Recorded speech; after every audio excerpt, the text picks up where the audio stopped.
Donc, à nouveau, bienvenue à toutes et à tous pour cette conférence intitulée Des outils pour enseigner la littérature francophone de Belgique. Je vous remercie vivement de participer à cette activité qui est organisée par le réseau des agents de liaison académique et culturelle de Wallonie-Bruxelles International, dont je fais partie. Je m'appelle Stéphanie Kreter et je suis la LAC pour les Pays-Baltes.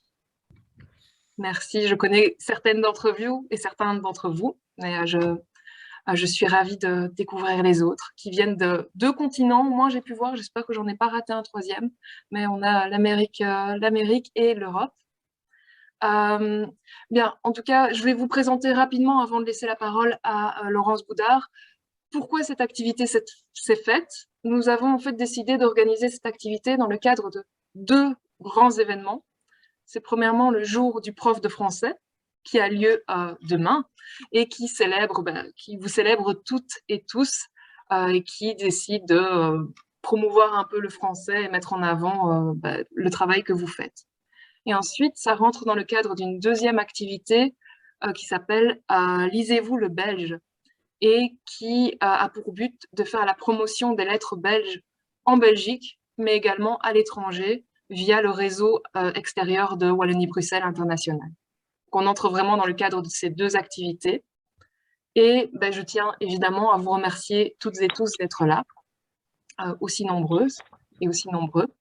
Et je tiens surtout à remercier Laurence Boudard d'avoir accepté de donner un peu de son temps. Laurence Boudard est la directrice des archives et musées de la littérature à Bruxelles. Et elle va donc nous présenter nos lettres et essayer de vous donner quelques outils pour pouvoir ensuite les enseigner à vos étudiants. Je lui laisse maintenant la parole. Bien, merci beaucoup Stéphanie pour cette introduction.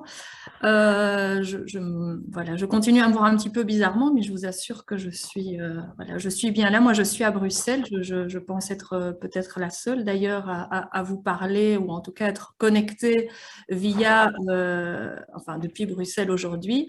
Je partage là en principe mon écran. J'espère que vous le voyez bien. Tout se passe bien, oui, ok, super. Donc effectivement, je vais enchaîner assez rapidement avec quand même 2-3 petits mots d'introduction, en tout cas sur mes intentions aujourd'hui et sur ce que j'avais envie de partager avec vous dans le cadre de cet événement, hein, de la journée du professeur de français. Je suppose que la plupart d'entre vous, si pas la totalité, êtes des enseignants de français langue étrangère.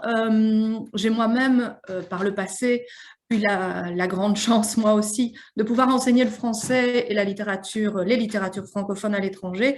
Donc, je me sens quelque part, l'une d'entre vous aujourd'hui, même si depuis quelques années, mes activités sont différentes, puisque j'ai la chance de diriger, comme l'a dit Stéphanie Kreter, les archives et musées de la littérature, qui est donc une institution qui se charge notamment de rassembler, de promouvoir le patrimoine littéraire et théâtral belge francophone, et puis au-delà, d'essayer de le faire vivre notamment. Hein, c'est une de nos missions et de nos activités, par le biais d'activités comme celle que j'ai là aussi la chance et le bonheur de partager avec vous aujourd'hui. Donc, mon intention, évidemment, vous parler de la littérature francophone de Belgique en 1h30, même plus là maintenant, c'est un défi complètement impossible à relever si on veut être exhaustif. Donc, il est évident que je n'ai aucune prétention d'exhaustivité. Donc, l'idée pour moi aujourd'hui, c'était, sans connaître aussi le profil qui était le vôtre, les attentes qui étaient les vôtres et les connaissances préalables qui sont les vôtres, d'essayer en tout cas de synthétiser avec non seulement la difficulté, mais ça je l'assume, de l'exercice, mais également les frustrations que cela peut-être générer parmi certains d'entre vous. J'espère en tout cas que ce ne sera pas trop le cas. Hein. Je vais essayer d'être à la hauteur de vos attentes, mais en tout cas, voilà, il a fallu que je sélectionne un certain nombre d'éléments, un certain nombre de notions, un certain nombre de noms également, pour essayer de vous avoir un panorama qui soit malgré tout le plus complet possible. C'est-à-dire que je vais parcourir dans un premier temps, je vais parcourir une sorte d'histoire en résumé de cette littérature francophone de Belgique, parce que là aussi, il me semble que la perspective historique, si elle n'a rien d'original, est peut-être celle qui permet en un temps réduit d'être le plus complète et le plus clair possible.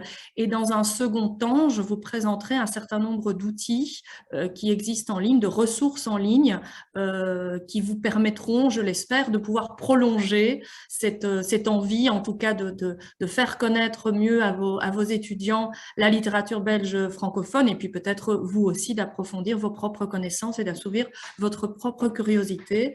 Là aussi, hein, impossible d'être exhaustive, donc je m'excuse par avance s'il y a quelques oublis, hein, dans cette sélection, mais en tout cas, j'ai veillé à ce qu'elle rassemble des outils qui sont accessibles directement et qui, pour l'essentiel d'entre eux, sont gratuits. Donc, de là où vous êtes dans vos différents pays et continents, que ça vous permette d'avoir un accès facile pour vous et pour vos étudiants également à ces différentes ressources. Voilà.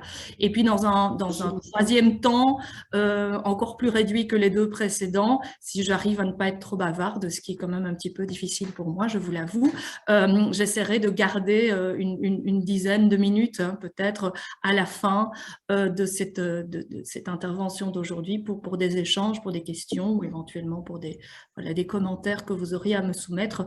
Donc Stéphanie, je compte sur toi pour agiter le drapeau rouge quand tu estimeras qu'il faudra que l'on passe à un moment d'échange, parce que je pense aussi que c'est important que cet échange ait lieu, et je rappelle effectivement que vous pouvez de toute façon intervenir via le chat à tout moment et on passera en revue vos commentaires ou vos questions en fin de séance, hein, pour ne pas malgré tout interrompre le flux, sinon je risque d'être encore plus bavarde que je ne le suis déjà si je suis interrompue par vos questions-réponses, que je serai de toute façon ravie d'entendre. Voilà, donc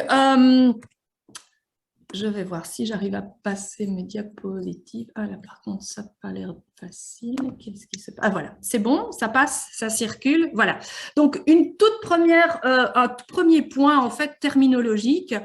Vous avez peut-être rencontré plusieurs fois des dénominations différentes quand on parle de littérature francophone de Belgique, de littérature belge francophone, de littérature française de Belgique, de littérature de langue française de Belgique, de littérature française de Belgique. Bref, tout ce foisonnement terminologique sur lequel je ne vais pas m'étendre, mais que je vous lâche comme ça pour que vous y réfléchissiez librement par la suite de votre côté, c'est déjà un point qui me permet en fait d'introduire la manière dont je vais présenter tout de suite ce panorama historique de la littérature belge, c'est-à-dire que la littérature francophone de Belgique, et on va utiliser la terminologie qui a été retenue pour ces webinaires, entretient une relation allumée. Cette littérature francophone entretient, pardon, là ça va être compliqué si on parle à côté, voilà. Entretient une relation particulière, je ne vais pas dire conflictuelle, mais en tout cas particulière au grand corpus de la littérature française, qui est le grand voisin. Et forcément, il y a à certains moments, à plusieurs moments, enfin, en tout cas du parcours historique de cette production littéraire, on va assister à des mouvements, soit de rapprochement, soit d'éloignement, soit de vouloir s'insérer dans le corpus de la littérature française de France, soit de vouloir s'en écarter au maximum. Et c'est en tout cas, alors on peut présenter cette production littéraire belge francophone de différentes manières, mais celle que j'ai choisie, parce qu'il fallait bien que j'en choisisse une, celle que j'ai choisie aujourd'hui, c'est justement d'insister peut-être sur ce qui à la fois rapproche la production belge francophone du grand corpus français, auquel vous êtes sans doute plus familiarisé que le corpus de littérature belge, mais également à d'autres moments ce qui va l'en différencier. Et il me semble que ce jeu de je m'approche, je m'éloigne, est peut-être celui qui va vous permettre de saisir, ce n'est pas le seul, hein, j'insiste, hein, c'est une approche méthodologique que je choisis volontairement aujourd'hui dans le cadre de cette intervention, ce n'est sans doute pas la seule, mais c'est celle qui me semblait, en tout cas, la plus efficace pour vous permettre de comprendre justement ce qui caractérise cette production littéraire belge francophone. Donc voilà. première interrogation terminologique sur laquelle, vous l'aurez compris, je ne vais pas me prononcer. J'ai mes propres sensibilités, mais ce n'est pas mon rôle aujourd'hui de défendre une position plutôt qu'une autre, mais au contraire, d'ouvrir le débat, d'ouvrir la réflexion pour essayer de voir comment on peut aborder cette production littéraire francophone de Belgique. Alors, la raison qui m'amène à choisir cette méthodologie, eh bien, m'amène elle aussi à choisir un modèle qui de nouveau coïncide, enfin pas coïncide, mais qui en tout cas coexiste avec d'autres modèles méthodologiques. Et j'ai choisi celui qui a été proposé et développé par un chercheur en littérature, et pas qu'en littérature d'ailleurs, aussi en linguistique belge francophone, qui est Jean-Marie Klinkenberg.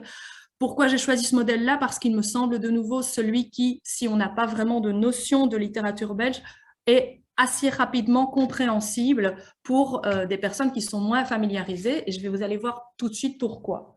Selon lui, il y a trois grands moments dans la production littéraire belge francophone, qui, elles, sont délimités par des jalons chronologiques, qui sont ceux qui apparaissent sur votre écran. Alors, il donne à ces moments des noms, phase centripète, centrifuge dialectique, peu importe finalement la terminologie que lui utilise. Ce qui est important, c'est de montrer qu'en fait, on peut aborder cette production littéraire belge francophone en réfléchissant au rapport qu'il entretient par rapport à ce grand modèle qui est celui de la France.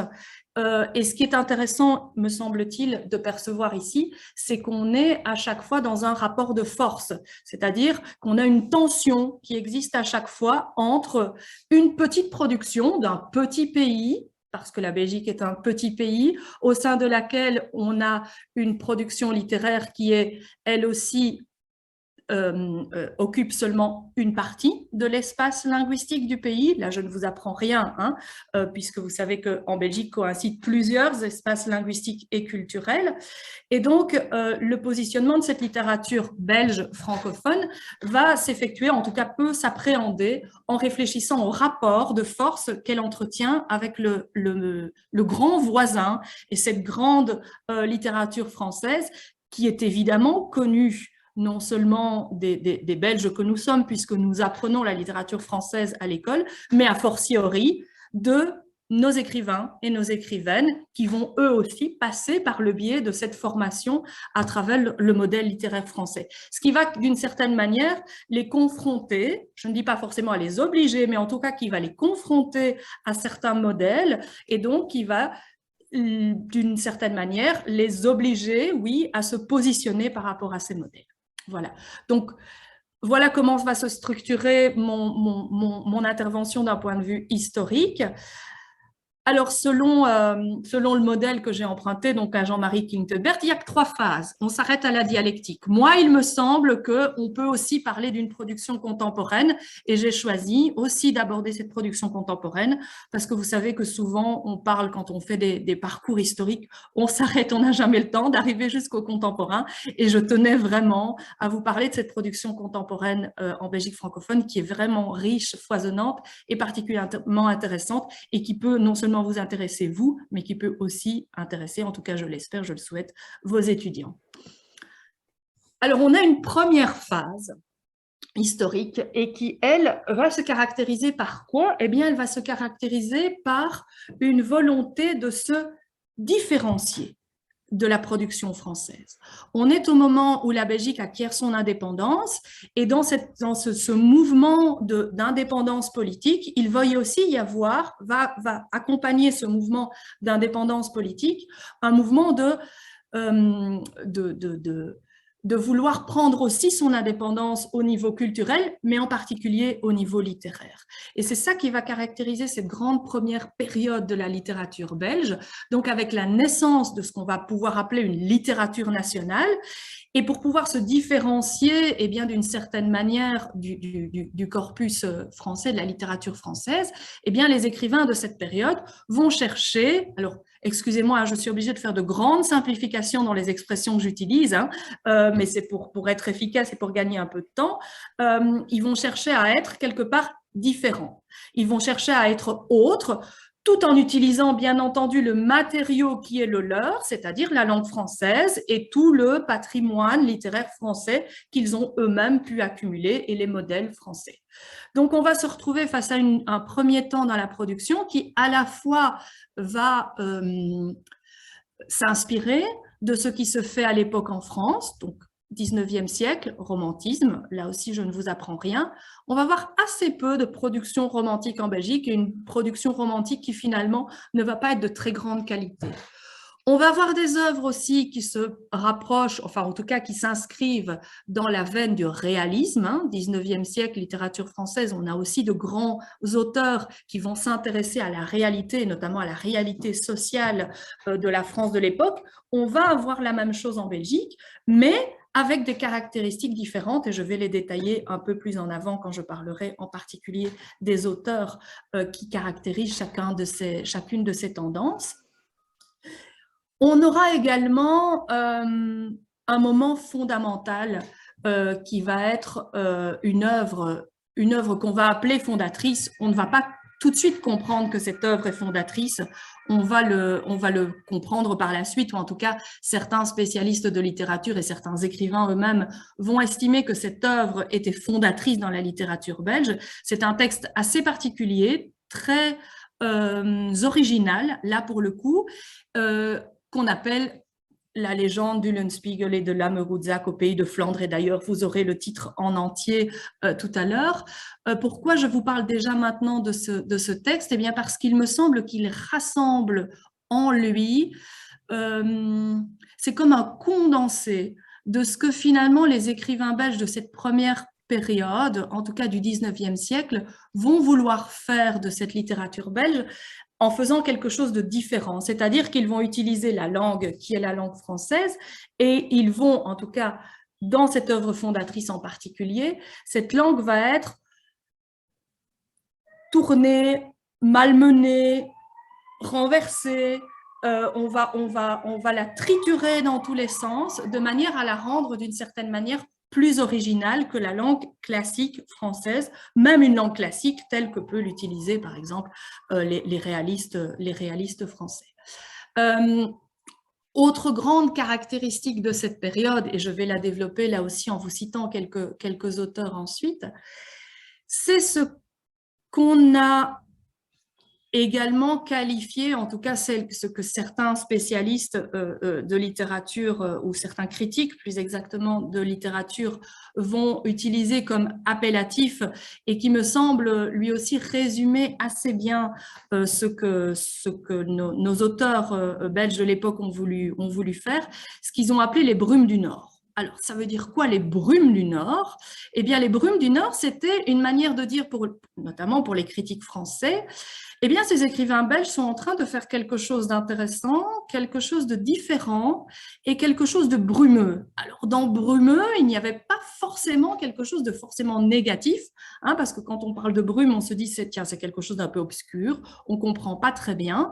En réalité, ce qui se passait, bon, Nord, c'est forcément, ça fait évidemment référence à la position septentrionale de la Belgique par rapport à la France, mais ces brumes, c'était aussi une manière de dire, tiens, on est face aussi à une autre tendance de la littérature belge dans cette seconde moitié du 19e siècle et tout début du 20e, une tendance qui est marquée par quelque chose entouré d'une sorte de aura de mystère. Mystère dans quel sens? Eh bien, on ne comprend pas tout de suite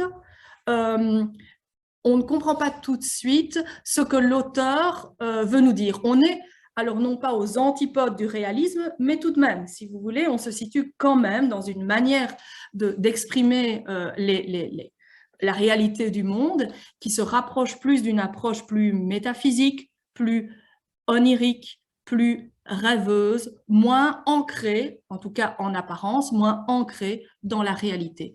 C'est le grand mouvement du symbolisme, notamment, que l'on a pu qualifier avec cette caractéristique de brume du Nord. mouvement symboliste qui, en Belgique, va véritablement avoir non seulement de grands noms et de grands représentants, je vais vous en parler immédiatement dans quelques minutes, de grands représentants, mais qui va véritablement donner ses lettres de noblesse à la littérature belge. C'est à travers ce mouvement symboliste et à travers l'originalité de ces brumes du Nord que la littérature belge va véritablement acquérir, si vous voulez, une sorte de reconnaissance. Reconnaissance nationale, mais également reconnaissance internationale. C'est à travers le symbolisme que la Belgique va entrer en littérature, même si d'autres œuvres, hein, comme celle par rapport à Till Eulenspiegel dont j'ai parlé il y a un instant, ou par rapport au réalisme, vont aussi avoir une certaine importance, mais il me semble que s'il ne fallait retenir qu'une chose de cette première période, eh bien c'est peut-être le symbolisme qu'il faut retenir avant tout, parce que c'est vraiment lui qui va marquer une différence et qui va donner à la littérature belge, comme je le disais, non seulement sa reconnaissance et la plus grande marque de différence. Voilà, apparemment, il y avait eu un problème de micro, c'est bon. Je ne sais pas ce qui s'est passé, c'est pas grave. Mais également, ce qui va lui permettre, en tant que littérature, de véritablement se constituer. Alors, donc, comme je le disais, les brumes du Nord, et puis il y a cette volonté, hein, de manière plus générale, de s'inscrire dans un territoire. Donc, c'est là qu'on va avoir des textes qui parlent beaucoup de la Belgique, ou en tout cas qui l'évoquent, quelle que soit d'ailleurs la tendance ou le courant littéraire des écrivains qui pratiquent cette littérature, qui s'ancre véritablement dans un territoire, et un territoire qui peut être, là aussi, on est au 19e siècle, et il faut se remettre dans le contexte, je dirais, économique de la Belgique de l'époque. C'est un pays qui est résolument moderne, qui s'inscrit dans une modernité, dans un progrès constant. On construit beaucoup de choses, on construit beaucoup de maisons, on construit des voies ferrées, on construit des routes, on se développe énormément, on fait du commerce. Et donc, tous ces éléments-là qui font partie de la vie du pays, eh bien, ils vont se retrouver aussi dans la littérature et dans les thèmes qui sont utilisés en littérature. Et puis, une langue qui veut être originale et qui donc va vouloir se différencier là aussi de la littérature française. Alors évidemment, je n'ai pas le temps de vous faire lire des extraits, j'aurais bien aimé, j'ai beaucoup hésité à mettre des extraits pour que vous puissiez voir par vous-même les choses que j'étais en train les grandes tendances que j'étais en train de dessiner avec vous. Et donc j'ai par contre fait le choix bien, de parler au moins de quelques auteurs pour que vous ayez quelques noms, hein, et ne pas me limiter à ces grandes tendances. Donc, je vais revenir quelques minutes sur cette fameuse légende et aventure héroïque joyeuse et glorieuse de Eulenspiegel et de Lame Woodzack au pays de Flandre et ailleurs, qui a donc, comme je le disais, été considérée a posteriori comme l'œuvre fondatrice de la littérature belge. C'est une œuvre très originale, c'est une sorte d'épopée historique qui mélange à la fois un personnage du folklore populaire et une situation historique réelle, puisqu'on se situe dans la période des guerres de religion, la période de l'Inquisition, à l'époque où le territoire de ce qui deviendra la Belgique fait encore partie des Pays-Bas espagnols. Et donc, déjà, on observe là une des tendances que l'on va retrouver à d'autres moments de la littérature belge, c'est le rapport à l'histoire, le rapport à une certaine histoire, mais là aussi une histoire que l'on voit tout de suite qui est transformée, puisqu'on est à la fois dans un paysage historique réel, avec des faits réels, des personnages réels qui ont réellement existé, Philippe II en l'occurrence, mais au milieu de cela, on va insérer des personnages qui sont, eux, complètement fictifs. Et c'est cette confrontation finalement entre ces deux mondes, entre le réel et l'imaginaire, qui va caractériser, parmi d'autres choses, ce premier texte fondateur. Et donc là, on observe directement dans ce premier texte qu'on a, je vous dis, quelque chose qui, d'après moi, va marquer toute la littérature belge à tous les moments et à toutes les époques, c'est cette tension entre le réel et l'imaginaire, entre la fiction et quelque chose de très terre-à-terre. Voilà donc rapidement pour ce qui concerne ce premier texte fondateur. De quelques autres noms importants de cette période. J'ai parlé du réalisme. Je pense que si vous ne deviez retenir qu'un seul nom et si vous avez envie de vous intéresser à cette veine réaliste de cette première partie de la production littéraire belge, ce serait Camille Lemonnier. Camille Lemonnier, romancier, une production très abondante en termes de romans, des romans très denses qui s'inscrivent voilà, dans la veine du naturalisme, avec là aussi une grande originalité au niveau de la langue. Si vous lisez Camille Lemonnier, vous allez retrouver les grandes caractéristiques de la tendance naturaliste que l'on peut retrouver dans le corpus français, mais avec un accent important sur la langue, avec beaucoup de, par exemple, de néologismes, des formes archaïques volontairement utilisées, c'est-à-dire que Camille Lemonnier va vouloir là aussi se démarquer finalement de la production française à travers une langue qu'il va contribuer lui-même à rendre plus originale, un petit peu baroque, pourrait-on dire, hein, tellement elle est originale et tellement il va tirer sur le potentiel de la langue. Donc voilà, si la veine naturaliste vous intéresse, je vous recommande de vous intéresser à Camille Lemonnier. Alors, j'en arrive aux grands représentants du symbolisme dont j'ai dit il y a quelques minutes que c'était, d'après moi, et ça c'est une position que j'assume complètement, sans doute le courant le plus fort de cette première période de l'histoire littéraire belge. Donc le symbolisme avec un premier grand nom, Maurice Maeterlinck, dont vous avez sans doute déjà entendu parler. Il est, bon, pour la petite histoire, hein, c'est pas anecdotique, mais enfin, c'est quand même révélateur de quelque chose. C'est le seul prix Nobel de littérature que la Belgique ait eu jusqu'à aujourd'hui. Prix Nobel en 1911, ce qui est un indice finalement de la reconnaissance internationale que sa production littéraire a pu avoir. On connaît et on reconnaît Maurice Maeterlinck pour trois grands types de textes. On pense peut-être d'abord, c'est peut-être à ça que vous pensez d'abord, à son théâtre symboliste. Donc, il a vraiment là aussi donné ses lettres de noblesse au théâtre symboliste. Mais Maurice Maeterlinck est également, donc Pélès et Mélisande notamment, hein, dont j'ai repris ici la couverture d'une réédition assez récente du texte, qui est sans doute son chef-d'œuvre, ou en tout cas un de ses chefs-d'œuvre. Hein. Donc Claude Debussy d'ailleurs a fait une adaptation pour l'opéra que vous connaissez peut-être également.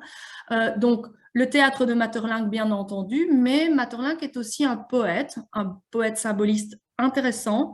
Donc là aussi, si c'est la poésie qui vous intéresse et un type de poésie particulier, peut-être qu'il faudrait aller voir du côté de Maeterlinck où il y a des choses intéressantes.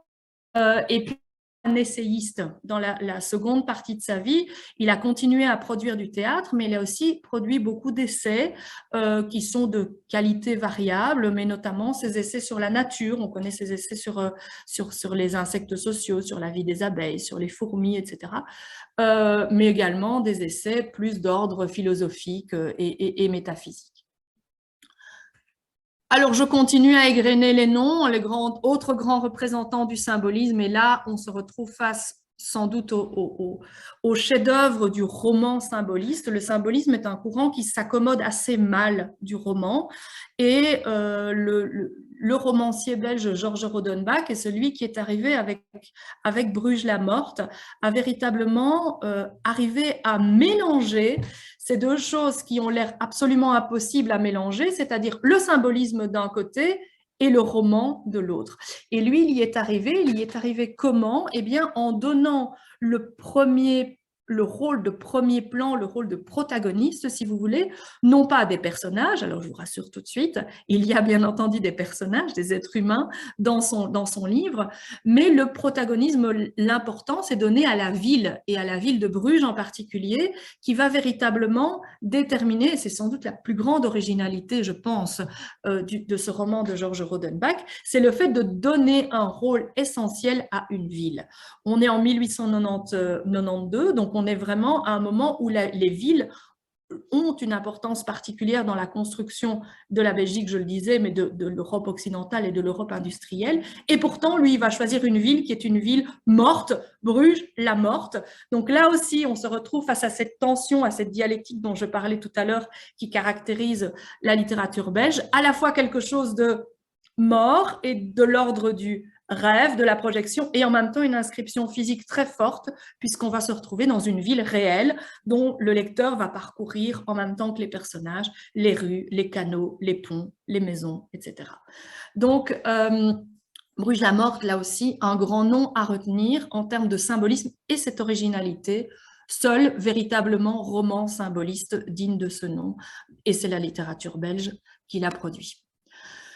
L'autre grand nom de cette époque, c'est celui qu'on a appelé même le poète national, hein, donc lui, Émile Verhaeren. Donc là on est plus, bien qu'il ait écrit aussi 4 pièces de théâtre, mais on est plus face à un poète majeur, qui lui aussi va produire une poésie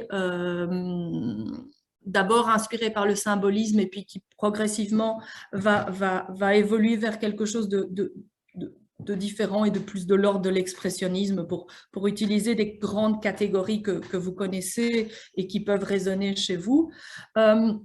Émile Verhaeren, donc c'est le poète à la fois, comme on le voit ici sur la couverture du livre que j'ai choisi, à la fois des campagnes, à la fois des villages, mais c'est aussi pour moi avant tout le poète de la modernité, le poète de la ville, le poète de l'industrie, le poète du bruit, le poète des choses qui résonnent comment dire, comme des exemples de ce que le monde contemporain, enfin le monde en tout cas qui lui était contemporain, avait de neuf à offrir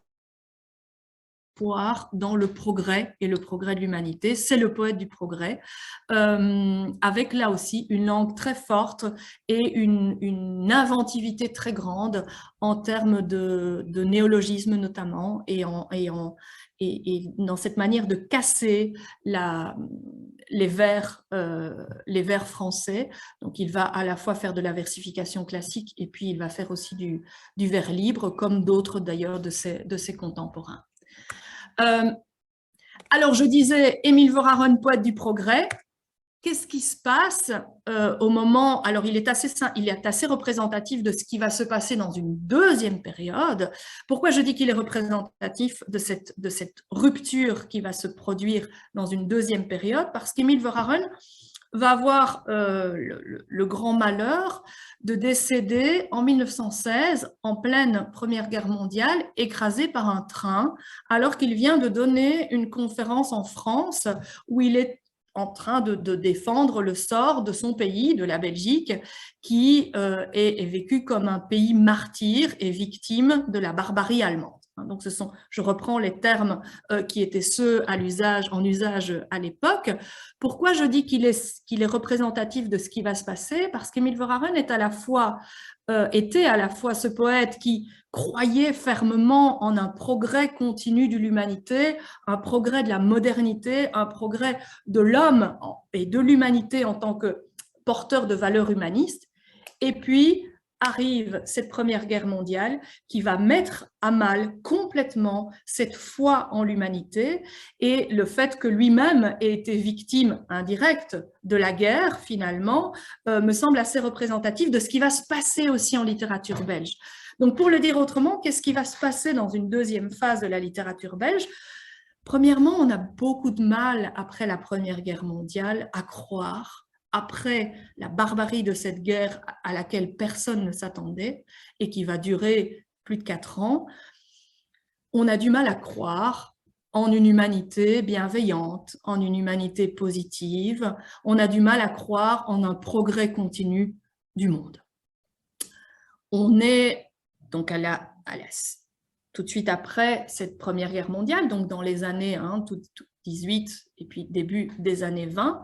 Et cette guerre va provoquer un choc dans les mentalités qui va avoir, en Belgique comme ailleurs d'ailleurs, des conséquences directes dans la production littéraire, et une des premières grandes conséquences que l'on va pouvoir constater, pas uniquement d'ailleurs en Belgique, en France également, C'est ce qu'on a appelé le surréalisme. Le surréalisme, c'est véritablement une des premières grandes manifestations de ce choc de la guerre. Puisque la réalité n'a pas été à la hauteur de nos promesses et de nos espoirs d'humanisme, eh bien, cherchons une autre réalité, allons voir au-delà de la réalité, allons voir aussi ce que la réalité, quelque part, nous cache. C'est ça, d'une certaine manière, et de nouveau, pour y aller vraiment à la machette et avec des grandes explications, c'est ça le surréalisme. On va, cette deuxième phase de la littérature belge, en réaction d'ailleurs à ce choc de la guerre, où on avait aussi été plus attiré dans les modèles par l'univers germanique. On était attiré, quand je parlais tout à l'heure des brumes du Nord, il y avait évidemment cette référence à la position plus au nord de la Belgique par rapport à la France, mais c'était aussi une volonté de faire une sorte de synthèse entre des inspirations plutôt nordiques, plutôt germaniques, là aussi, et tout cela dans un moule, dans un modèle français. Évidemment, après la Première Guerre mondiale, tout ça n'est plus possible. On ne peut plus, en tout cas les écrivains belges, ne peuvent plus aborder de la même manière tout cet univers culturel culturel et toutes ces influences, y compris philosophiques d'ailleurs, germaniques, puisque le choc de la guerre a été tellement grand que tout ça est mis de côté. Du coup, vers quoi vont-ils davantage se tourner? Premier type de réaction, il y a bien entendu le surréalisme, à propos duquel j'ai déjà dit quelques mots, mais il y a aussi cette volonté d'un point de vue littéraire de se fondre dans le modèle français. Puisque le modèle que l'on avait voulu mettre au point et que la génération précédente a mis au point, c'est-à-dire un modèle où on écrit forcément en français, mais on est un petit peu différent, on se singularise d'une certaine manière, puisque ce modèle-là ne peut plus avoir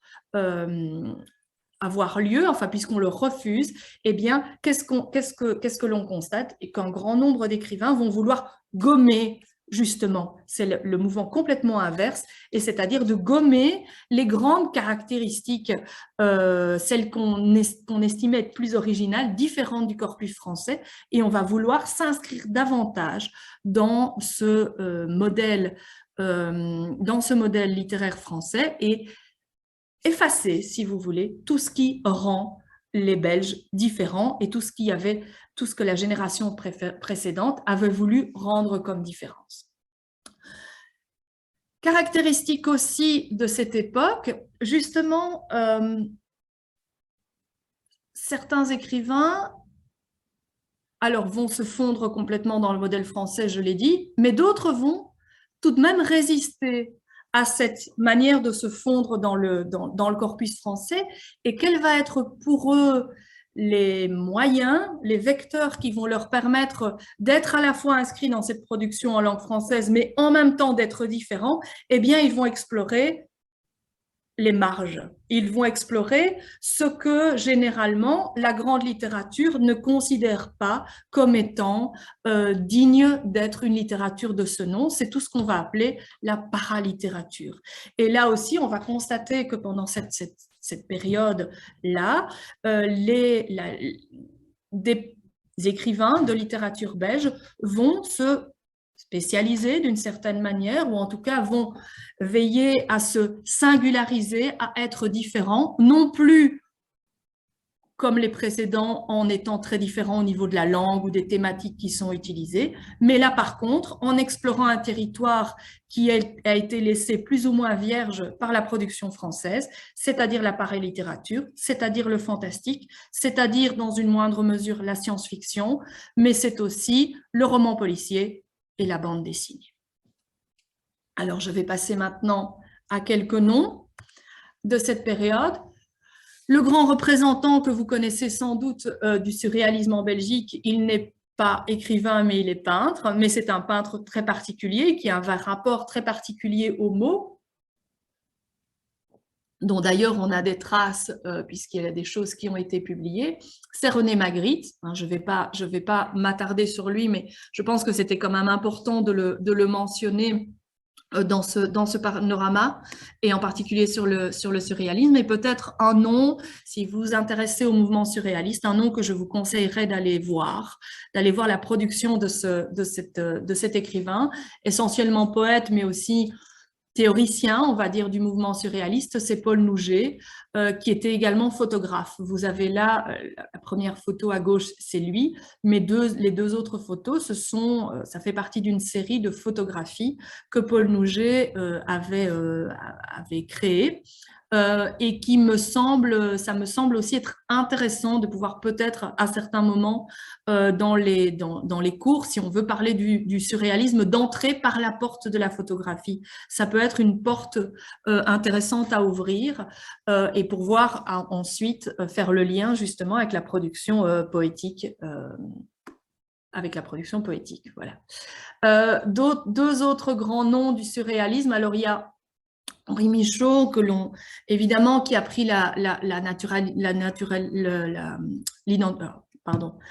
qui s'est fait naturaliser, excusez-moi, français, et que donc on inscrit généralement dans le corpus français.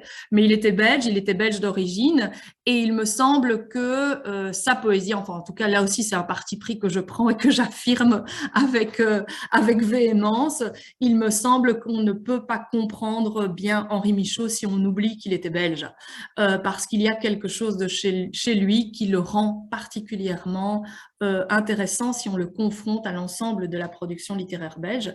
Donc voilà pourquoi j'avais envie de parler d'Henri Michaud, et je trouve que une des choses qui le caractérise également, c'est qu'il avait à côté de sa production littéraire, il avait aussi toute une production plastique. Et ça aussi, c'est une grande caractéristique de la littérature belge, c'est cette interpénétration qui existe entre les différentes expressions artistiques. Il y a beaucoup d'écrivains belges qui non seulement se sont intéressés à la peinture, à la sculpture ou à d'autres expressions artistiques, mais qui ont eux-mêmes fait coïncider leurs activités en tant qu'écrivains et en tant que, notamment, que peintres. Henri Michaud est un de ces cas caractéristiques, mais aussi Christian d'Autremont, que alors, il est un tout petit peu décalé chronologiquement par rapport au précédent, mais il s'inscrit véritablement dans un des héritiers du surréalisme, même si après, il va produire une œuvre très originale et différente de ce qu'a pu être le surréalisme.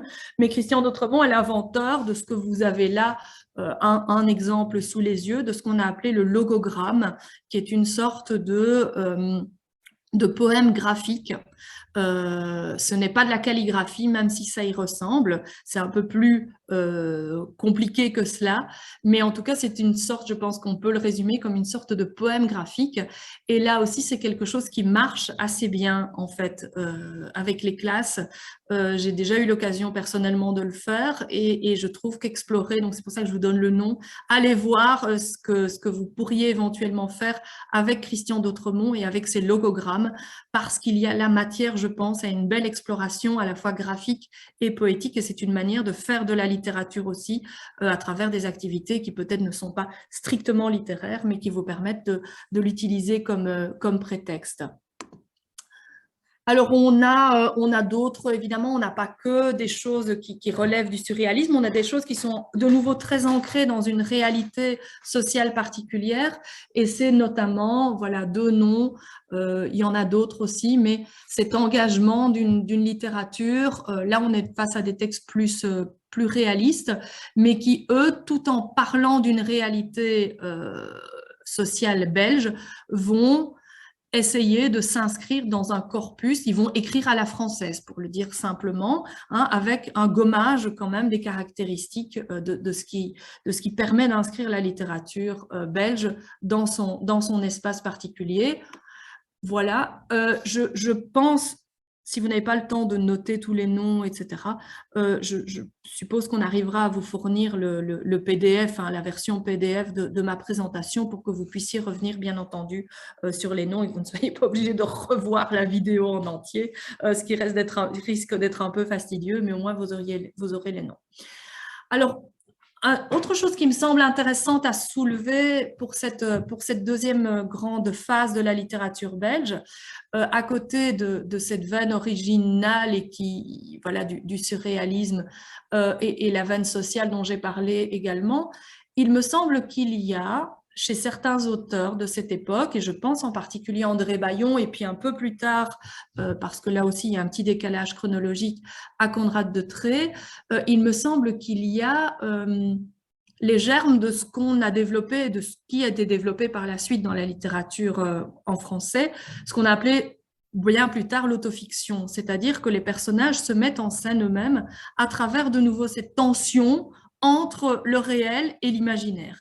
Et André Bayon me semble être un exemple vraiment intéressant de cette veine-là, puisque à travers plusieurs de ses romans, c'est en fait, même s'il ne se présente, ça c'est pas de l'autobiographie, il ne raconte pas sa vie, mais c'est quand même son univers intérieur, c'est quand même ses propres tensions et sa propre dimension psychologique qu'il va explorer à travers des romans. Et pourtant, on est dans les années 20, dans les années 30, dans les années 40, donc on est bien avant toutes les théories sur l'autofiction et surtout le développement qui va caractériser bien plus tard la fin de la production, notamment de la fin du XXe siècle. Voilà donc deux noms encore intéressants à vous mentionner dans cette période-là sur les romans qui parlent finalement du soi tout en ayant ce décalage fictionnel. Et alors, je voulais quand même dire quelques mots sur une autre écrivaine pour le coup, parce que jusqu'à présent, vous allez me dire, oh là là, il y a beaucoup d'hommes, il n'y a pas beaucoup de femmes. Ben oui, il n'y a pas beaucoup de femmes. Hein, bon, je vais pas m'étendre très longuement sur le fait qu'il y ait peu de femmes hein, dans les corpus littéraires du 19e et du début du 20e siècle. C'est une réalité, c'est un fait. Mais c'est raison pour laquelle je voulais quand même vous dire quelques mots concernant cette autre écrivaine, là pour le coup, importante, Marie Guevers, là aussi essentiellement romancière, qui a aussi écrit, si ça vous intéresse, pas mal de contes pour enfants. Donc c'est une veine qu'on connaît un peu moins chez elle, mais qui est malgré tout assez intéressante. Et donc Marie Guevers, pourquoi j'en parle aujourd'hui ? Pas uniquement parce qu'elle est femme, mais parce que je trouve qu'on peut retrouver chez elle aujourd'hui un intérêt pour l'observation de la nature, pour le cycle des saisons, pour comment l'homme et son milieu naturel peuvent à la fois coïncider de manière harmonieuse ou au contraire disharmonieuse, qui a des échos très intéressants par rapport aux préoccupations environnementales d'aujourd'hui.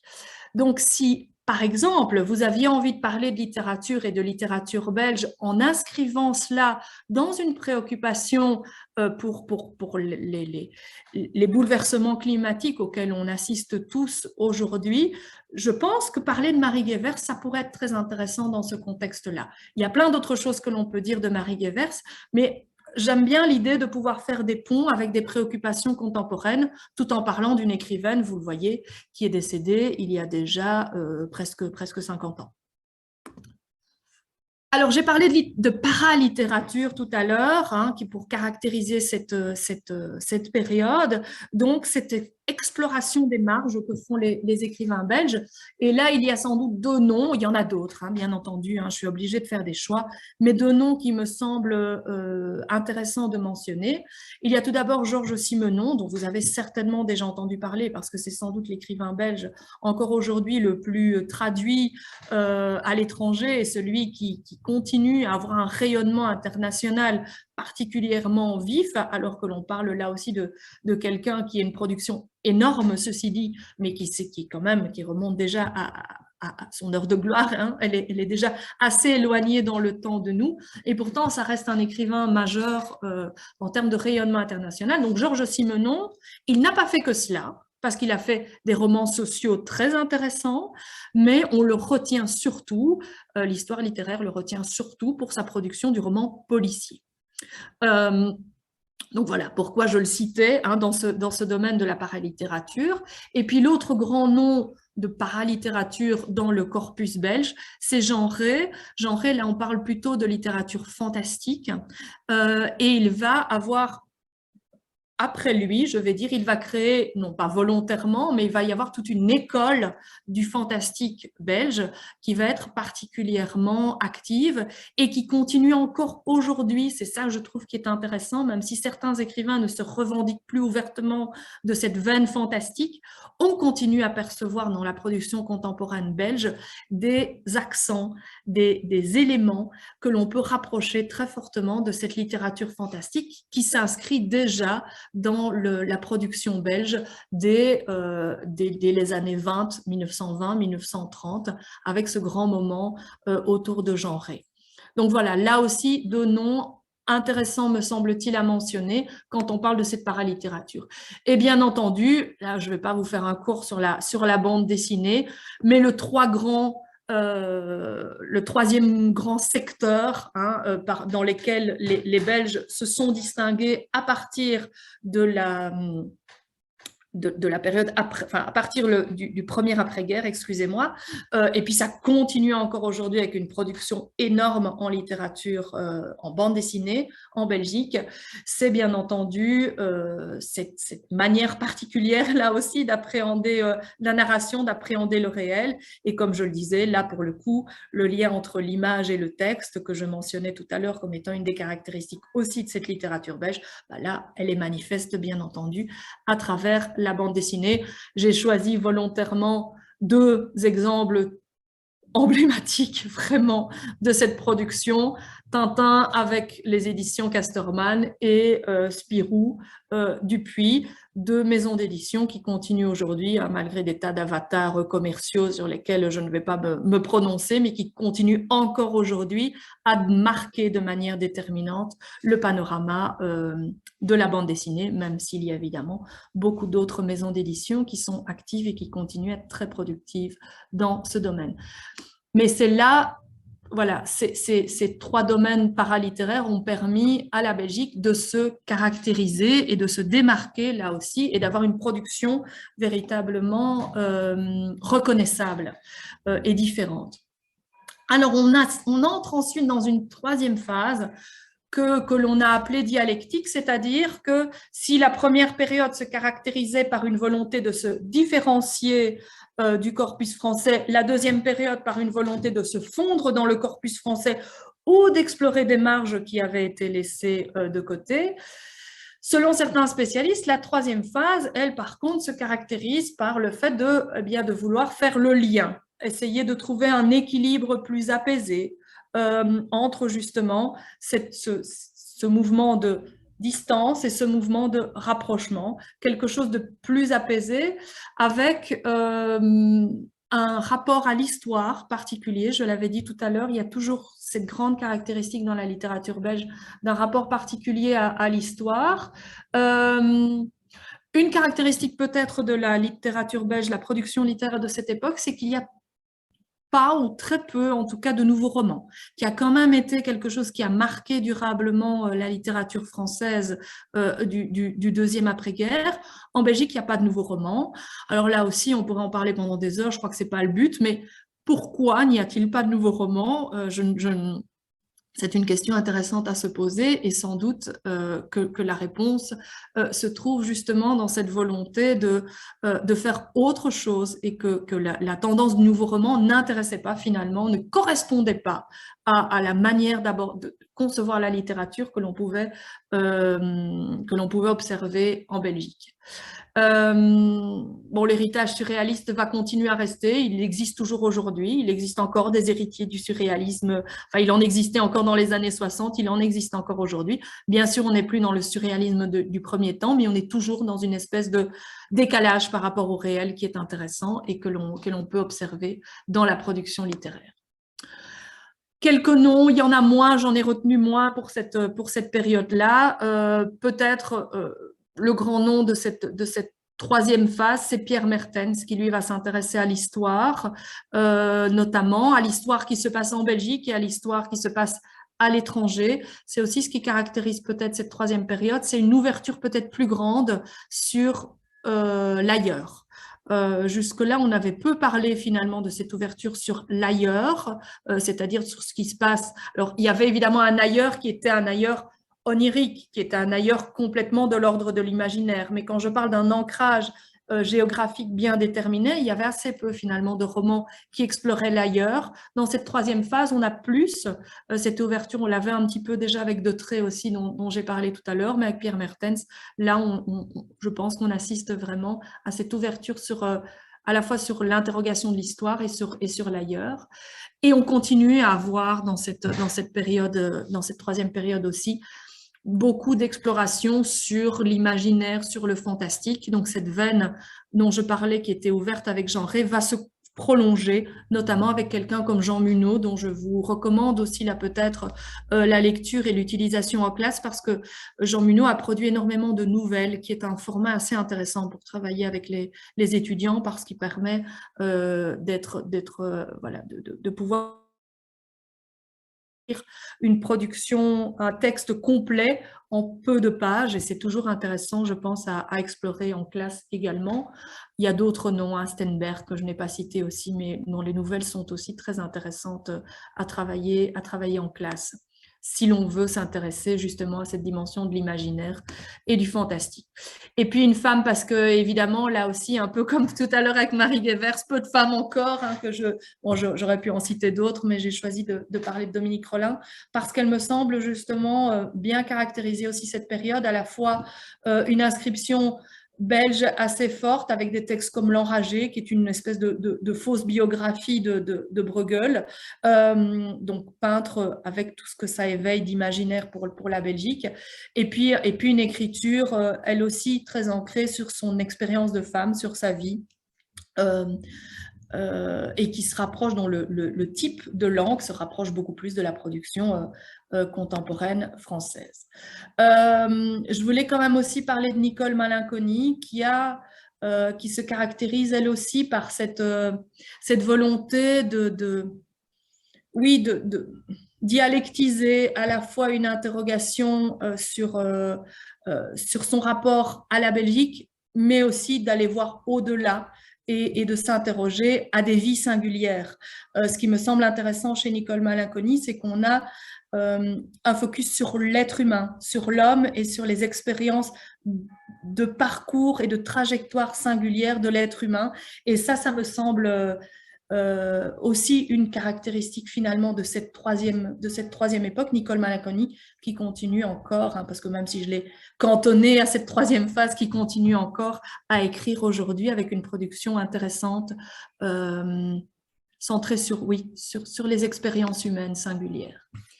Alors, la production contemporaine, je vais accélérer, hélas, un tout petit peu. Alors là, évidemment, c'est toujours très difficile parce qu'on n'a pas de recul, on a un peu de mal à trouver des grandes tendances, mais quand même, j'ai essayé de faire l'effort de voir un petit peu ce qui pouvait caractériser cette production contemporaine. Et il me semble qu'on a à la fois des écrivains qui sont complètement intégrés dans la production française et d'autres qui, au contraire, restent complètement limités, et c'est pas du tout péjoratif quand je dis limité, limité à une production très locale, avec une inscription très forte. Il y a aujourd'hui en Belgique francophone une vie littéraire très très riche, énormément de rencontres, et je pense en particulier à la poésie. La poésie belge contemporaine est particulièrement riche en production, là aussi avec des styles très différents, mais beaucoup de rencontres et beaucoup d'échanges entre les poètes. Donc il y a une sorte d'émulation, si vous voulez, qui se passe, et une vie poétique très riche. Un rapport plus apaisé justement à ce grand voisin français. Les thèmes et les tendances de la production française se retrouvent forcément aussi dans la littérature belge, avec par exemple des thèmes qui abordent des thèmes de société, la question de l'immigration par exemple, la question des violences urbaines, enfin des tas de thèmes que l'on retrouve dans la production contemporaine française se retrouvent en Belgique. Mais néanmoins, il me semble, et je l'ai déjà souligné, me semble-t-il, on perçoit encore un imaginaire et une imagination forte, notamment chez certains auteurs que j'aurai l'occasion de citer d'ici quelques dizaines de secondes, parce que je vais essayer d'aller un peu plus vite. Autre caractéristique qui, évidemment, est liée à l'histoire de la Belgique, c'est qu'on voit surgir depuis 20-30 ans, des écrivains qui sont issus de l'immigration. Pas eux, souvent directement, mais dont les parents ont immigré en Belgique à un certain moment de l'histoire relativement récente. Et ça dresse aussi un panorama intéressant, me semble-t-il, au sein de cette littérature. Non pas qu'il faille les cantonner à leur parcours d'enfants d'immigrés, c'est pas ça que je veux dire, mais en tout cas, eux-mêmes s'emparent de cette histoire particulière qu'ils ont vécue ou que leurs parents ont vécue pour en faire un thème littéraire, et je pense que c'est une des caractéristiques notamment de cette production contemporaine. Ce que je trouve très intéressant aussi dans la production contemporaine en Belgique francophone, c'est qu'il y a énormément de textes de théâtre qui sont édités. Et ça, c'est aussi quelque chose de très intéressant, me semble-t-il, à souligner. C'est surtout l'œuvre d'une maison d'édition qui est tenue par un personnage particulièrement actif, qui est Émile Lanzmann. Et les éditions Lanzmann, c'est une petite maison d'édition qui contribue à faire vivre le texte écrit de théâtre, ce qui est relativement rare parce que souvent dans la production théâtrale, on a soit des auteurs qui écrivent du théâtre et puis les pièces sont jouées, mais on a rarement l'inverse, c'est-à-dire des écrivains qui ont l'occasion de faire éditer des textes qu'ils ont écrits spécialement pour être joués et dans un délai relativement bref. Et je trouve que c'est aussi une des caractéristiques de la production contemporaine en Belgique francophone, c'est d'avoir toute une variété de textes de théâtre disponibles. Donc là aussi, si vous avez envie de travailler sur du théâtre contemporain, allez voir du côté des Belges parce que je pense qu'il y a des textes très intéressants dont vous pouvez vous approprier pour travailler avec vos étudiants. Donc beaucoup de poésie. Et puis je trouve qu'il y a tout un discours sur justement cette production et cette histoire littéraire qui est intéressante et qui a connu une forme d'augmentation assez sensible ces dernières années. Pour le dire autrement, les Belges, enfin, s'intéressent à leur littérature et ont depuis, alors ça a déjà été fait par le passé, mais je trouve qu'il y en a beaucoup plus, il y a une vraie volonté de se dire on va parler de notre littérature avec un discours scientifique, ce que j'ai appelé un peu pompeusement un métadiscours, mais un discours sur cette littérature. Donc là aussi, si vous avez envie d'approfondir un petit peu en termes de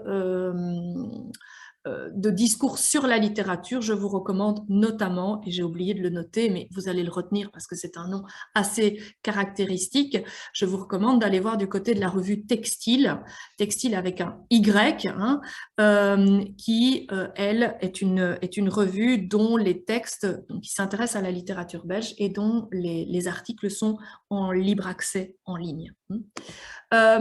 Vite, quelques noms. Donc, parmi ceux qui ont cette reconnaissance et qui se fondent dans le corpus français, il y a un nom dont vous avez peut-être déjà entendu parler, qui est Jean-Philippe Toussaint, qui a une production assez abondante, qui continue toujours à écrire et qui, ça n'engage d'ailleurs pas que moi, est de plus en plus belge, distille de plus en plus de traces de Belgique dans ses textes. Alors, il n'est pas de plus en plus belge dans sa manière d'écrire, mais en tout cas, dans les ancrages géographiques qu'il donne, je trouve qu'il il opère une espèce d'inscription géographique de plus en plus forte en Belgique. C'est pas ça qui est le plus important, ça continue à rester un des écrivains majeurs de la production contemporaine en Belgique.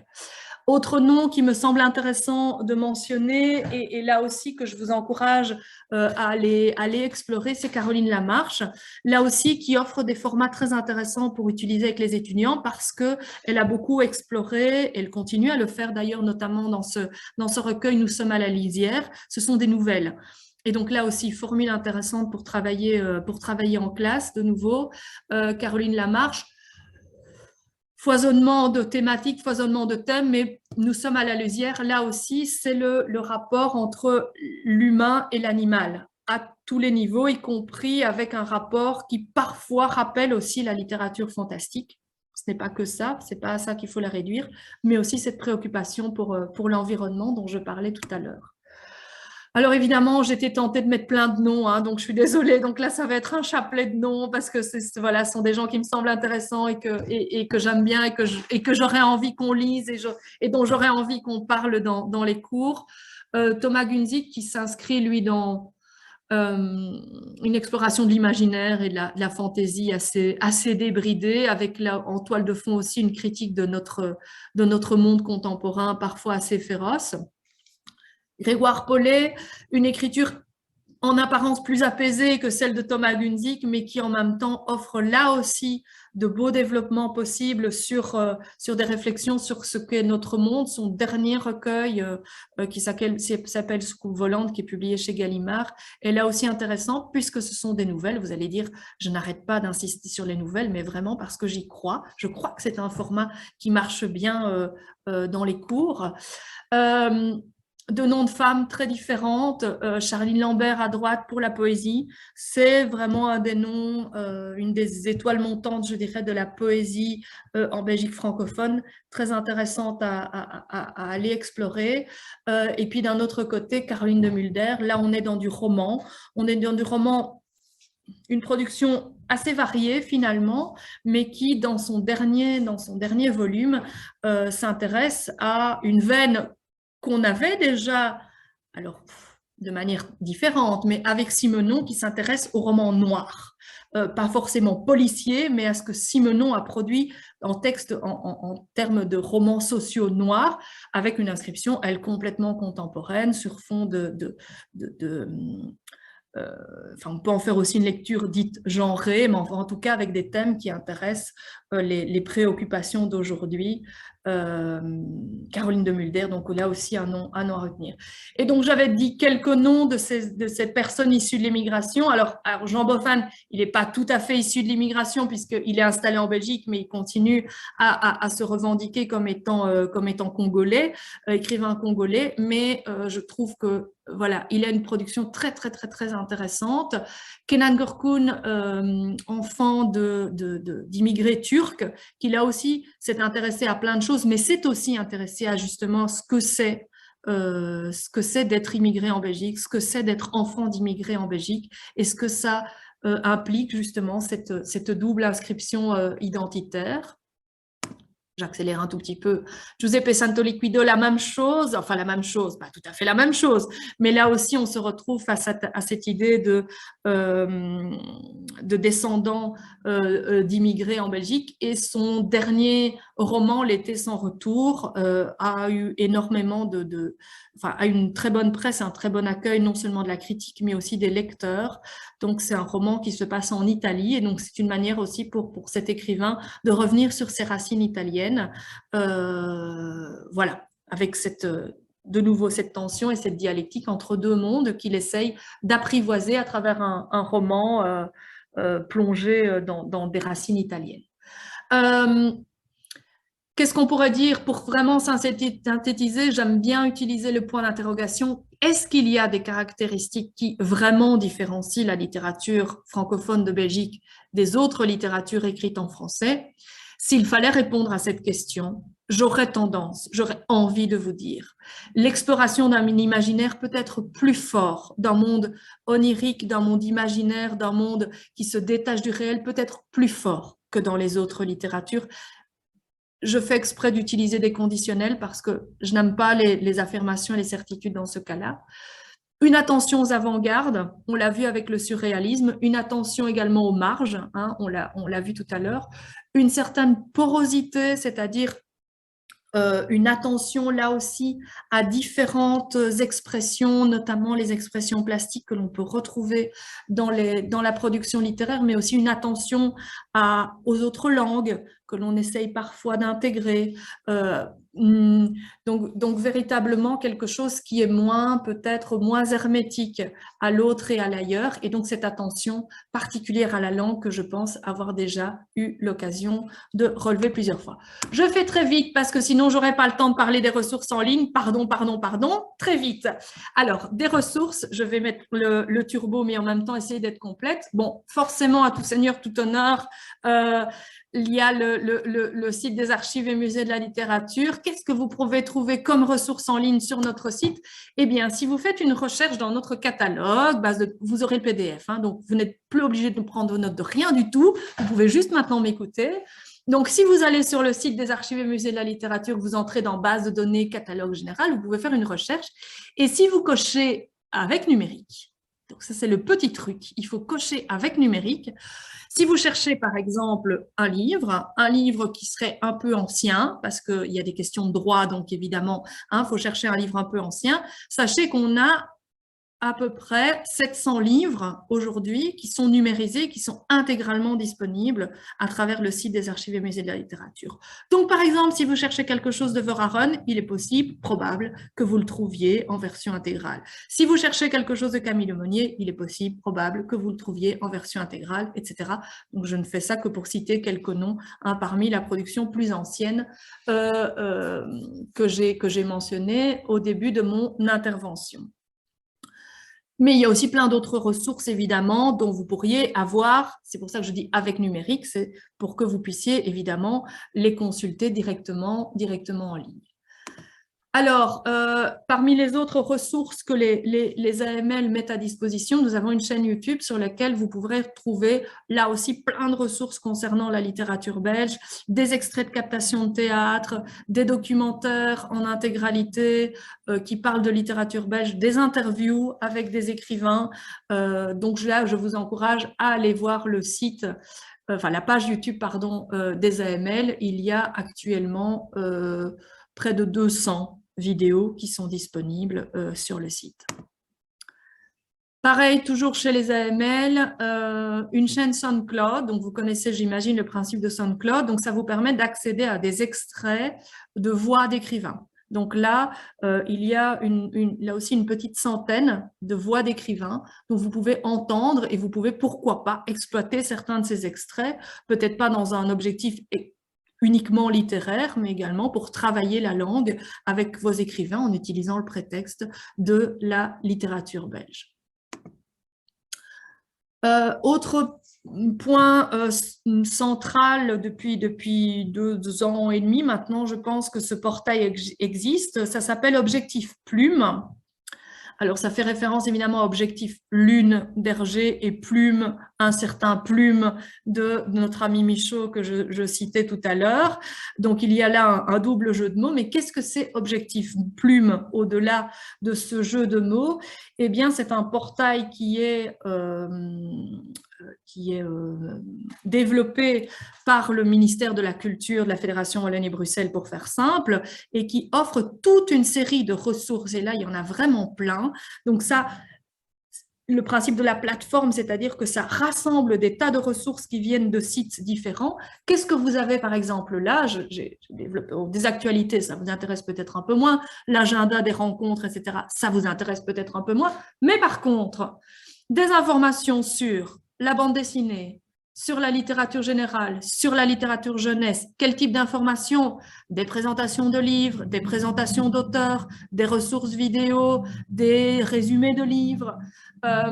Et puis bon là, peut-être que ça vous intéresse quand même vraiment un petit peu moins, les langues régionales, c'est-à-dire qu'en Belgique, au-delà du français, il y a aussi des langues vraiment minoritaires, des sortes de dialectes. Bon, là de nouveau, je simplifie les choses. Il y a des articles sur la littérature belge, des articles produits par des professionnels qui sont mis en ligne, tout ça en accès libre. Les titres publiés dans le cadre de la Fureur de lire en libre accès, ça, ce sont des petites plaquettes, de nouveau, des petits formats très faciles à utiliser en classe, des textes intégraux qui sont proposés en libre accès et qui ont été spécialement commandés dans le cadre de cette Fureur de livre, qui est en fait une campagne annuelle qui vise à promouvoir la lecture auprès de tous les publics. Donc là, on a vraiment des textes qui sont adaptés à tous les âges, depuis les plus petits jusqu'aux jeunes adultes. Des dossiers pédagogiques, ça aussi, ça peut vous intéresser. Bon, et éviter un auteur en classe, là, je pense que ça va être un petit peu plus difficile, quoique, vu la distance. Enfin bon, ça, je vous laisse gérer avec les ALAC qui correspondent à votre région, s'il est possible d'inviter dans vos classes un auteur. Je ne vais pas me prononcer là-dessus. Donc, vraiment un portail super intéressant et bourré de ressources pour vos cours. Voilà, j'ai pris un exemple du surréalisme.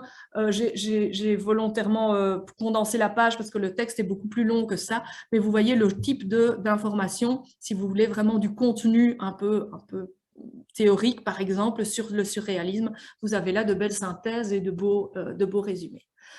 Autre ressource particulièrement utile quand on veut parler de littérature belge, c'est Espace Nord. Espace Nord, qu'est-ce que c'est? C'est une collection en fait éditoriale que vous connaissez peut-être, vous avez peut-être déjà vu les livres, mais je vais quand même vous en dire quelques mots.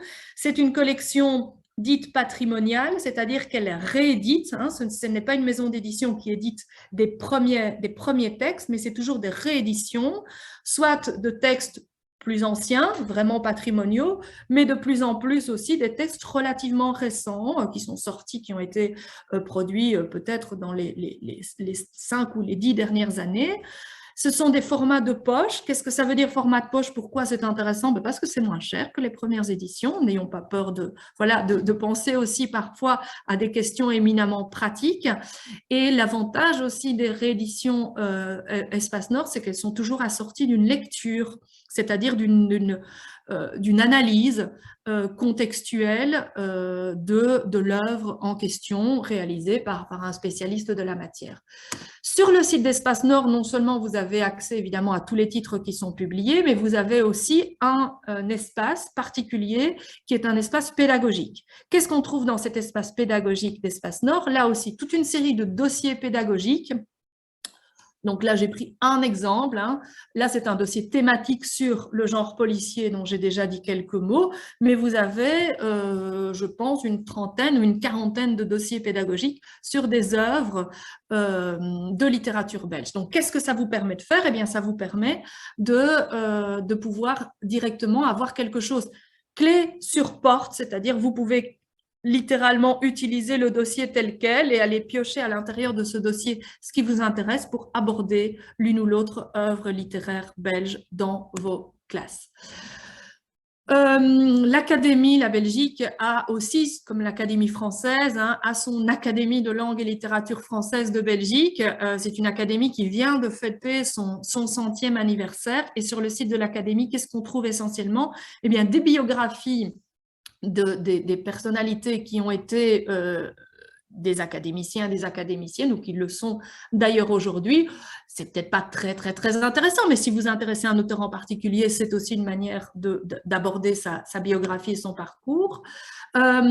Autre site, me semble-t-il, que vous pouvez aller explorer là plutôt sur des écrivains contemporains, c'est Bella.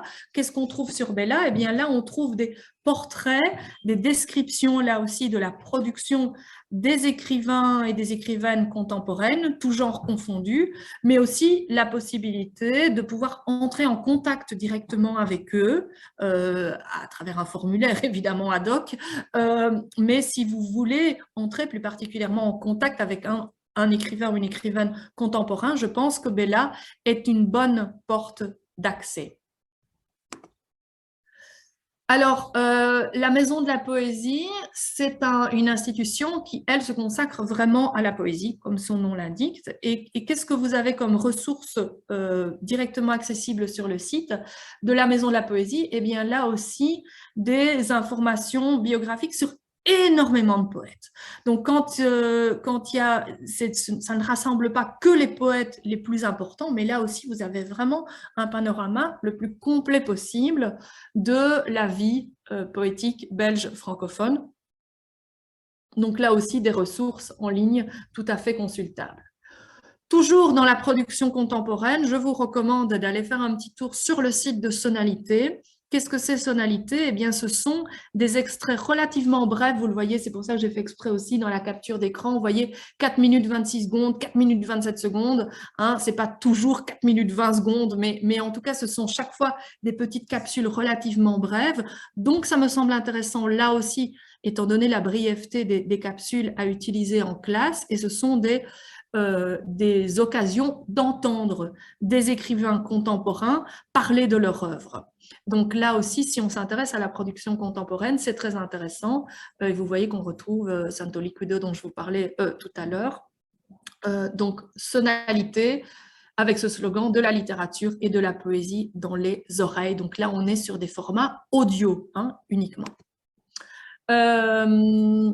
L'ivresse des livres, ça, ce sont toute une série d'interviews, là, qu'elles soient audio ou qu'elles soient vidéo, les deux formats existent, qui ont été réalisées par quelqu'un qui a pour nom de plume, je dirais, Edmond Morel, mais qui est en fait Jean Jonio. Et Jean Jonio est quelqu'un, un journaliste qui s'intéresse à la littérature belge depuis de nombreuses années et qui a réalisé des tas d'interviews et des tas de rencontres avec des écrivains. Donc là aussi, ressources à la fois vidéo et son. Tout ça est disponible en ligne, énormément de choses, y compris sur la littérature jeunesse, y compris sur la bande dessinée. Donc là, c'est vraiment une mine, là aussi, sur une littérature plus contemporaine, mais qui remonte quand même à maintenant une vingtaine, je pense, une vingtaine d'années. Dans la même idée, nous avons des rencontres au Riche-Clair. Donc là, c'est Jean Jonio dont je parlais tout à l'heure. Là, c'est pareil, la bibliothèque des Riche-Clair, qui est une bibliothèque bruxelloise, organise depuis de nombreuses années des rencontres avec des écrivains et elle met en ligne les vidéos de ces rencontres. Là aussi, donc, on peut entendre les écrivains parler de leur œuvre et être interrogés à propos de celle-ci. Et puis enfin, une autre ressource là aussi vidéo, ce sont des émissions là de télévision. Donc c'est peut-être intéressant aussi de voir comment la télévision belge aborde la question de la littérature.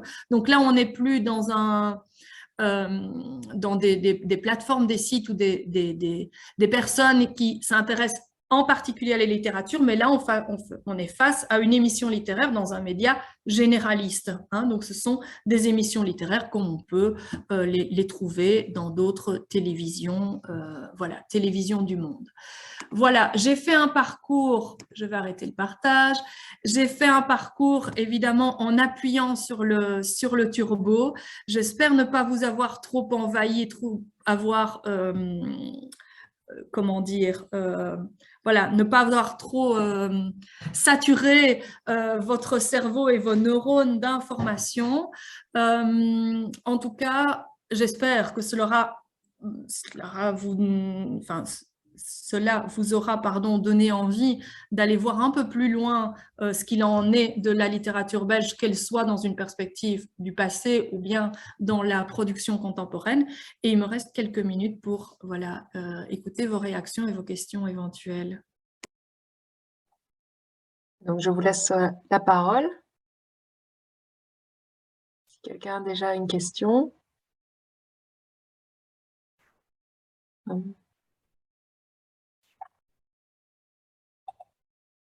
N'hésitez pas à lever la main.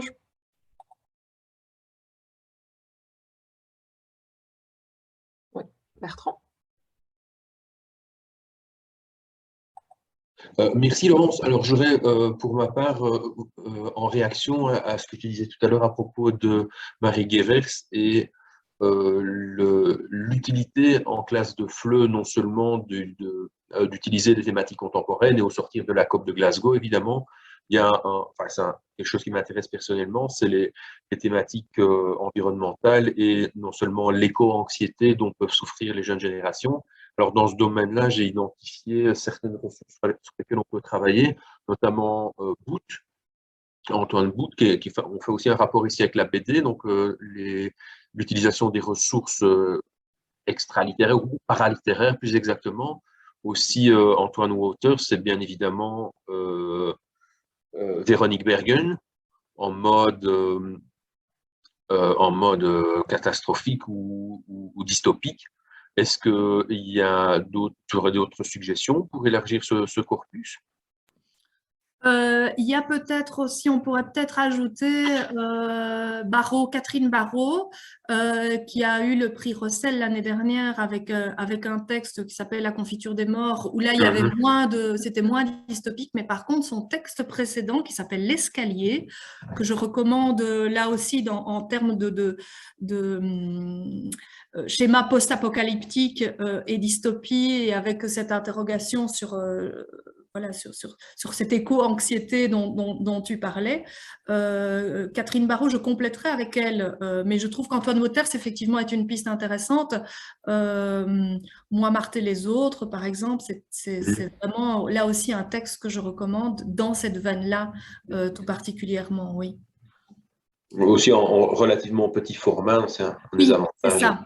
Et l'escalier n'est pas très long non plus, hein. C'est pour ça que c'est pour ça que je le mentionne, parce qu'effectivement, et c'est une langue qui est, me semble-t-il, pour des apprenants étrangers, tout à fait n'est pas trop compliquée en fait à lire et qui peut avoir voilà, ça peut susciter pas mal de discussions en classe justement. Merci. Ici, il y a une autre question qui est, est-ce qu'il y a des bibliothèques en ligne qui permettent de faire des emprunts de livres? Parce que c'est vrai que la plupart des professeurs n'ont peut-être pas accès. Alors concernant les bibliothèques, je crois qu'il y a en fait un système qui s'appelle Lirtuel, mais enfin je ne crois pas, je suis sûre qu'il existe. Ce que je ne sais pas, c'est si, et là je suis désolée, mais peut-être que d'autres ont la réponse, je ne sais pas s'il est accessible en dehors de la Belgique, ce qui serait quand même un peu moche. C'est moche. Voilà, on est d'accord. Ok, c'est moche. Donc, pour ma part, je ne connais pas malheureusement de système d'emprunt de livres numériques à distance. Donc, pour ce qui est des textes contemporains, c'est effectivement plus embêtant, mais je n'ai pas, toi non plus Stéphanie, tu connais pas, hein, et les autres Mis à autour part de nouveaux espaces Nord et les acheter, en fait, ça voilà. va permettre de C'est un les coût relativement faible, mais je de comprends que ça cette soit quand eau même en un général. investissement. Voilà, c'est ça.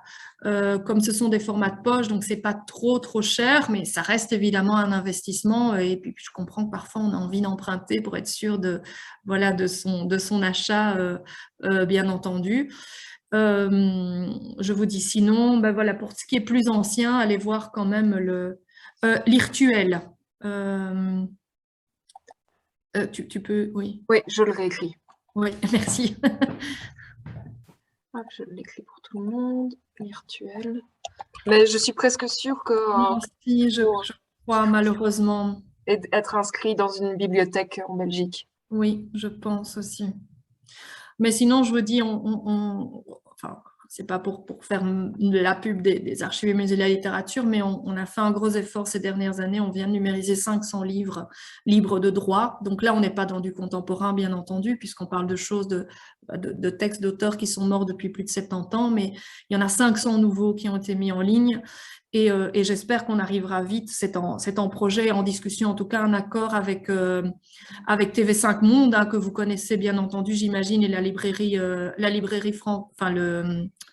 comment ça s'appelle, la bibliothèque francophone de TV5 Monde. Il y a très peu de textes belges, mais on est en discussion avec eux pour leur fournir en fait un certain nombre de textes qui, je l'espère, pourront être accessibles via ce biais-là. Et aussi pour lire le belge, il y a également dans Le Monde en VF, qui est vraiment destiné aux étudiants Oui. de français langue étrangère. Je peux écrire ici Monde en VF. Absolument, oui, merci de le rappeler. Et d'ailleurs, il y a certains écrivains belges qui ont, Oui, Nicolas Ancien. voilà, Nicolas Ancien, par exemple, a produit des textes qui sont vraiment pensés pour les apprenants de français langue étrangère. Donc, c'est de la littérature qui est vraiment, oui, qui est vraiment réfléchie pour que ça soit plus accessible à des apprenants de français langue étrangère. En effet. J'ai été un peu vite, hein, sur les ressources, mais je vous fais entièrement confiance pour aller fouiner et revenir sur les différentes ressources et aller voir sur le site, sur les sites des uns et des autres, pour voir un petit peu ce qui pourrait vous intéresser. Je ne sais pas s'il y a d'autres. Ici, Simone nous dit que le virtuel est disponible, mais je ne sais pas si on peut vraiment avoir accès. Peut-être que Simone peut en discuter. Oui. Parce que moi, je sais que j'y ai accès, mais en tout cas, est-ce qu'on peut vraiment louer un livre? Enfin, sinon, tout le monde peut aller vérifier. Oui. Euh, En tout cas, c'est le seul, malheureusement, que je connais. C'est qui existent aujourd'hui. Enfin, en tout cas, je ne peux, évidemment, vous aurez compris que je ne peux que vous encourager à aller voir, aller fouiner, que ce soit les sites avec les ressources, mais qui évidemment vous permettent de compléter peut-être des curiosités que vous auriez déjà, mais de plonger, bien entendu, dans cette production littéraire. Les extraits sont disponibles. Ah bon, ben c'est déjà ça. D'aller plonger dans cette littérature. Allez vraiment voir aussi peut-être le site Objectif Plume, parce que je trouve qu'ils ont fait énormément d'efforts pour donner un accès libre à énormément de ressources littéraires. Et là aussi, vous avez des textes en intégralité, notamment toutes ces petites plaquettes de La Fureur de lire. Elles sont disponibles en intégralité. Voilà. Okay. Je ne sais pas s'il y a d'autres questions. Quelques caméras qui sont... Mais en tout cas, merci beaucoup Laurence pour ce séminaire vraiment enrichissant, comme nous dit... j'ai perdu la personne. Comme nous dit Yelena. Et puis, moi, j'invite surtout tout le monde à nous contacter. On est toujours disponible si vous avez un intérêt pour les lettres belges. Tous les ALAC, hein, je peux vous envoyer de nouveau l'adresse. Vous pouvez nous contacter sans problème.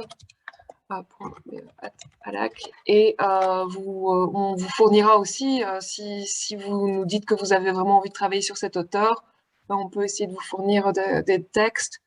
Et on peut aussi, si jamais, aussi essayer de les inviter. Et je vois que Olga a une question. Mais le micro n'est pas... Je suis allée chercher les cadeaux de l'Association des enseignants belges, évidemment dans la langue française. Regardez, c'est dont vous venez de parler, Laurence, oui, mais comme j'ai élaboré justement le cursus de littérature, des littératures francophones, et justement, Stéphanie, vous avez été une ou deux fois sûrement avec invité à parler de la littérature belge, on m'a offert toute une, je ne peux pas dire de beaucoup, mais une quinzaine, une vingtaine.